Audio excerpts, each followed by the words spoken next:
Hello বন্ধুরা, কেমন আছো সকলে? আমি আজও একটা নতুন ভিডিও নিয়ে চলে এসেছি তোমাদের মাঝে। আমি যখন ঘুম থেকে উঠি তখন 9টা বেজে গেছিলো। উঠে দেখি বৌদি স্নান করে পুজো দেওয়া হয়ে গেছে। আর আজকে মা বাড়ি ছিল না, মা এক জায়গায় বেড়াতে গেছে। তো বৌদি ফোনে এক বান্ধবীর সাথে কথা বলছিল আর আলু সেদ্ধ মাখছিল। বৌদি একটু ঘি ঢালো। চামচ দিয়ে ঢালি নাহলে পড়ে যাবে। যেই ঘিটা এখন আমাকে দেবে সেই ঘিটা হলো আমাদের বাড়িতে বানানো খাঁটি ঘি।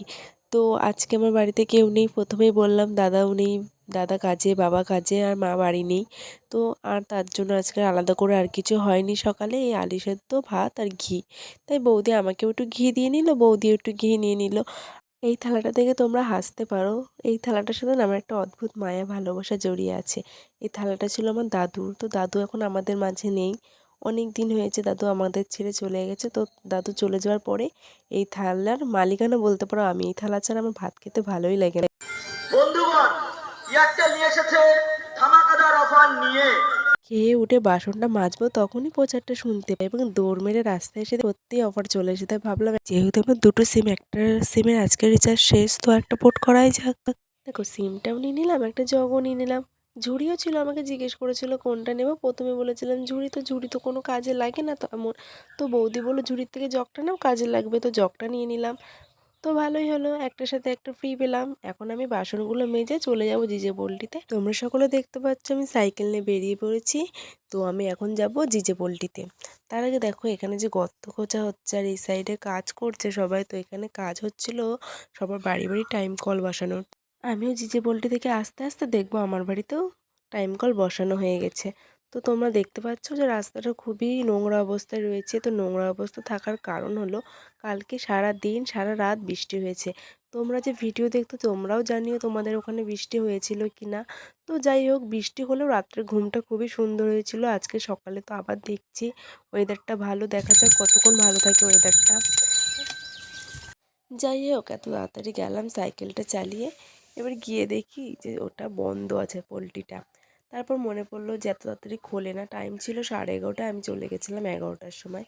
তো তখন খোলা ছিল না, তার জন্য দাঁড়িয়েছিলাম। 11:30 বাজলো, তারপর খুললো। এই যে জিজে পোল্ট্রি, এবার সামনেটা দেখেছো বৃষ্টিতে কি কাদা হয়ে আছে। অনেকটা ভিড় হয়ে গেছিলো জিজে পোল্ট্রিতে 11:30 বাজতে বাজতে। তার জন্য সেই ভিডিওটা আর করতে পারিনি ডিমটা নেওয়ার। তো ডিমটা তোমরা দেখতে পাচ্ছ যে আমি নিয়ে নিয়েছি। এবার নিয়ে চলে যাব বাড়ির দিকে। তারপরে ভাবলাম বাবা তো 50 টাকা দিয়ে গেছে, তোর ফাটা ডিম যেহেতু এর জন্য 4 টাকা করে নিল। 10টা ডিম নিয়েছি, 40 টাকা নিয়েছি। 10 টাকা যখন ফিরেছে এবং আমার কাছে 20 টাকা ছিল, তার জন্য ভাবলাম আমি আর বৌদি যেহেতু বাড়ি আছি তাহলে দুজনের জন্য দুটো কর্নেটো কিনে নিই। তো দুটো কর্নেটো নিয়ে চলে যাব। নিয়ে নিয়েছি দুটো কর্নেটো, এবার বাড়ির দিক যাওয়া যাক। দেখেছো তো আমি যাওয়ার সময় তোমাদেরকে বলেছিলাম যে আমি বাড়ি যেতে যেতে কলটা বসানো হয়ে যাবে। হ্যাঁ, এসে সত্যিই দেখি কলটা বসানো হয়ে গেছে।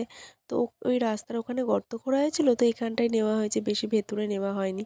কারণ বেশি অলিগলি হলে পরে জলটা ভালো আসতো না, যেহেতু অনেকটা ঘুরে আসবে। এর জন্য বাড়ির সামনেটাই নেওয়া হয়েছে। এসে ডিমটা খুললাম আর কর্নেটো দুটো দুজনে খেলাম। তার মধ্যে দেখি বৌদির সবই গোছানো হয়ে গেছে। তারপর দেখি ডিমগুলো হালকা হালকা ফাটা আছে। তো ভাবলাম যে মাকে তো দেখেছি জল দিয়ে আটা দিয়ে গুলিয়ে মুখগুলো আটকে সেদ্ধ করে তারপর ডিমগুলো রাতে একদম ভালোই থাকে। তাই আমরাও ভাবলাম তাহলে আমরা এভাবে করে নিই, তাহলে মামলেট করে তরকারি খাওয়ার থেকে এভাবে খাওয়া হয়ে যাবে। ফাটা ডিম থেকে ভালো ডিম হয়ে গেল। তারপরে বাটিতে কিছুটা আটা নিয়ে নিলাম। আটাটা এবার নেওয়ার পরে আটাটা পড়ছিল না, অনেকক্ষণ ইয়ে করে করে করে করে পড়লো। তারপর আটার মধ্যে একটু জল দিয়ে নিয়ে এবার এটাকে ভালো করে সুন্দর করে মেখে নিতে হবে। বেশি নরমও করা যাবে না, বেশি শক্তও না। কিন্তু আমারটা হালকা হয়তো নরম হয়ে গেছিলো, সেটা পরে বুঝতে পেরেছিলাম। এবার মাখানোর পর এরকম ফাটা জায়গাগুলো এরকম করে দিয়ে নিতে হবে। এবার আমি দিয়ে নিই, তারপর আবার তোমাদের সাথে ভিডিওটা নিয়ে আসবো। কারণ সবগুলো দিয়ে ক্যামেরা ধরে রেখে দিতে গেলে না অনেকটা অসুবিধা হয়। তার জন্য এবার একে একে করিনি, কারণ আমার তো আলাদা করে ক্যামেরাম্যান নেই। সবগুলো করার পর তারপরে এরকম হয়েছিল দেখতে। তারপরে ভাবলাম বৌদি যেহেতু রান্না করছে আমি একটু হাতে হাতে করে দিই। তাই বৌদি প্রথমে বললো সর্ষেটা আগে মিক্সি করে দিতে। বৌদি বললো আগে সর্ষেটা মিক্সি করে তারপরে ওতে জল দিতে, তার আগে জল দিতে না। তারপর দেখলাম সত্যি পরে করলেই ভালো হলো, কারণ হলো তাহলে নাকি সর্ষেটা ভালো মিক্সি হয়। এটা জানতাম না, আগে আমি কোনোদিন সর্ষে মিক্সচার করিনি।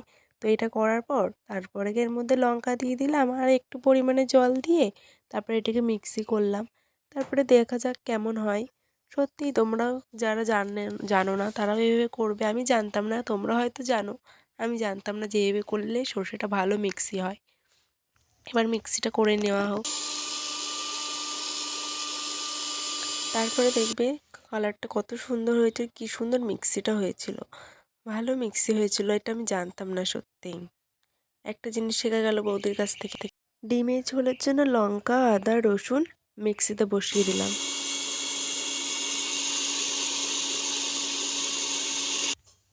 মিক্সি হয়ে গেছে, এবার দেখি বৌদির কতদূর হলো রান্না। এদিকে ডিম সেদ্ধ বসিয়ে দেওয়া হয়ে গেছে। এদিকে প্রথমে ভেবেছিল পটল ভাজবে হয়তো, তারপরে আর কি ভাজেনি।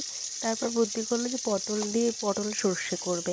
তারপরে এগুলো হলুদ দিয়ে আমি যখন মানে গেছি তখন দেখলাম হলুদ দিয়ে ভাজছিল।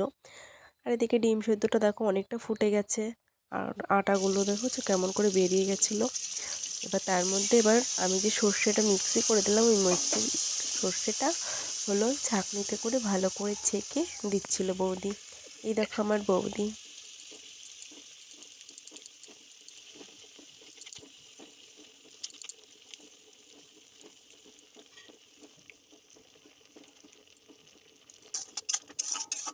হলুদ লবণ দিয়ে ভেজে তার মধ্যে সর্ষেটা ছেঁকে দিয়ে এরপরে ওর মধ্যে দিয়ে দিল একটু লঙ্কার গুঁড়ো দিয়ে কিছুক্ষণ জ্বালালে দেখবে কালারটা খুব সুন্দর চলে আসছিল। দেখলাম আমি তো রান্না বান্না তেমন কিছুই পারি না, এখন বৌদির কাছ থেকে শিখছি। তার মধ্যে আমি এখন বৌদি রান্না করে আমি ক্যামেরা করি, সেটাই এবার তোমাদের সাথে শেয়ার করি। তো আজকে প্রথম বৌদির রান্নাটা তোমাদেরকে আমি শেয়ার করলাম। তো আজকে মা বাড়ি নেই এর জন্য, এবং তার মধ্যে একটুখানি চিনি দিয়ে দিল বৌদি। দেখো কালারটা কত সুন্দর হচ্ছে, দেখে আমার লোভ লেগে যাচ্ছে, জিভে জল চলে আসছে। আমি এবার পটলটা ভালোই খাই, আমাদের বাড়িতে সবাই খায়, শুধু আমার দাদা পটলটা খায় না। ও ভাজাও খায় না, আবার এরকমও খায় না, আবার কোথাও বেড়াতে গেলে তখন আবার খায়। দেখো হয়ে গেছে পুরো পটল সর্ষে। এবার নামিয়ে ফেললো। ডিমটার মধ্যে একটু হলুদ দিয়ে এবার বৌদি ডিমটা ভেজে নেবে। হলুদটা দিয়ে ভালো করে মাখিয়ে নিয়ে কড়াইতে দিয়ে দিল। এবার ডিমটা ডিমটা ভাজা হয়ে গেলে আলুটাও ভেজে নিল বৌদি। আমি দাঁড়িয়ে দাঁড়িয়ে ভিডিও করলাম। এবার তেলের মধ্যে দেখলাম একটুখানি জিরে দিয়ে দিল, এবং জিরেটা দিয়ে ভালো করে একটু জিরেটা ভাজা ভাজা হয়ে গেলে তার মধ্যে পেঁয়াজ দিয়ে দেবে। পেঁয়াজ দিয়ে একটু ভাজা ভাজা হয়ে যেতেই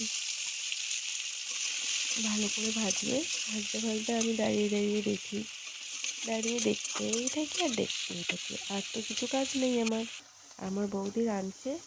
তাও বৌদি জানে না যে আমি ভিডিও করছিলাম বৌদির মুখটা। বৌদি জানতো হয়তো শুধু কড়াইয়ের রান্নাটা ভিডিও করছি, আর বৌদি রাঁধছিল আর জানলা দিয়ে তাকিয়ে কী যেন একটু দেখছিল। মশলাগুলো দিয়ে ভালো করে মশলাটাকে কষিয়ে নিচ্ছে বৌদি। তার মধ্যে একটু হলুদ দিয়ে দিল। হলুদ দিয়ে ভালো করে কষিয়ে নিয়েছে, এবং তার আগে হয়তো লবণ দিয়েছিল, আমি বাইরে গেছিলাম তো সেটা দেখতে পাইনি। তার মধ্যে এবার আলুগুলো দিয়ে এবার ভালো করে আলুগুলো দিয়ে মশলাটা দিয়ে কষিয়ে নিচ্ছে। আমি ভাবলাম ততক্ষণে তাহলে বাসন যেহেতু হয়েছে অনেকগুলো, বাসনগুলো আমি মেজে ফেলি।